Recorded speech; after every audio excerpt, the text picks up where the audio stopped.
महंगा बहुत कुछ, सस्ता कुछ, जबकि बजट ने अवाम को एक और झटका दे दिया है।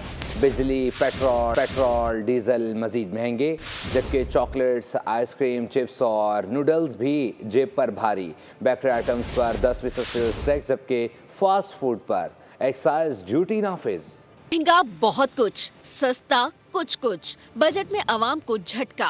बिजली, पेट्रोल, डीजल मजीद महंगा होगा। दरामदी कॉफी, चॉकलेट, सीरियल बार समेत chips, noodles, ice cream, biscuit, frozen food के दाम भी बढ़ेंगे। अब बेकरी अशिया पर 10% सेल्स टैक्स और फास्ट फूड एक्साइज ड्यूटी आयद होगी। दरामदी सोलर पैनल पर 18% और कीमती मोबाइल पर सेल्स टैक्स 25% कर दिया गया। कुरियर सर्विस के इस्तेमाल पर भी 2% टैक्स लगा दिया। हुकूमत ने सिगरेट और मशरूबात के टैक्स पर कमी कर दी। 5 साल पुरानी गाड़ी भी सस्ती कर दी गई।